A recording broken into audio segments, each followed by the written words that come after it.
Nous allons dans cette séquence enregistrer le fichier comptable de l'entreprise Solenza.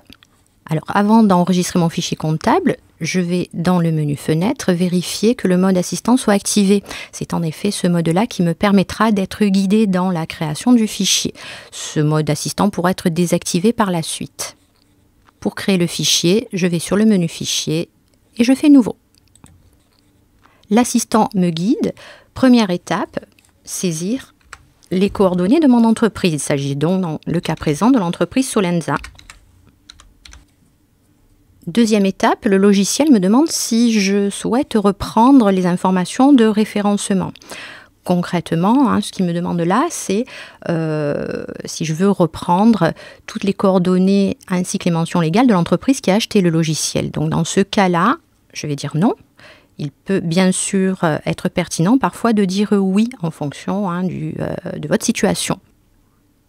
Je vais faire suivant. Étape suivante, rentrer les coordonnées de l'entreprise. Donc activité, on va mettre distribution, on va dire de chaussures. L'adresse.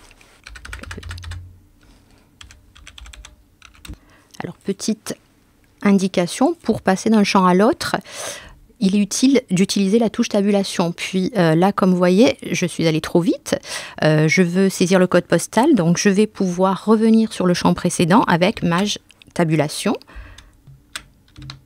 Voilà, code postal ville, donc 34 000 et la ville Montpellier. Se mettre en majuscule. Les mentions légales maintenant, que je peux saisir initialement aussi. Le code APE de l'entreprise. Et le numéro identifiant de TVA intracommunautaire. Donc, voilà, je peux passer à l'étape suivante. Étape suivante, donc deuxième fenêtre. Les dates d'exercice. Donc, les dates d'exercice, par défaut, conviennent très bien. On est sur l'exercice, donc sur l'année civile, 1er janvier au 31 décembre. La largeur de compte maintenant. Donc, je vais pouvoir, dès la création du fichier, paramétrer le nombre de caractères que contiendra mes comptes. Alors, je peux laisser variable, c'est tout à fait possible, mais ça donne généralement quelque chose qui n'est pas homogène à la lecture et pour certaines extractions.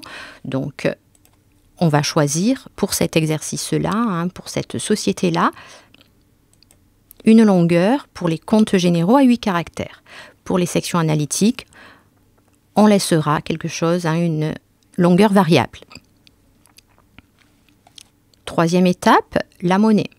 Donc, on va laisser euros. Donc nous sommes sur la 4e fenêtre de l'assistant de création du fichier comptable et le logiciel me propose de reprendre les éléments comptables. Alors de quoi s'agit-il? Tout simplement de reprendre les fichiers de base utiles à la création d'un dossier comptable. Alors les fichiers de base, ça sera le plan comptable, comptes généraux, les journaux, codes journaux, taux de taxes et divers modèles. Donc ces fichiers de base seront très utiles pour accélérer le paramétrage. Il est donc fortement recommandé d'activer la reprise des éléments comptables. Ceci dit, il est tout à fait possible de faire sans. Alors, soit avec sélection partielle, soit sans aucun fichier de base, le paramétrage là sera beaucoup plus long.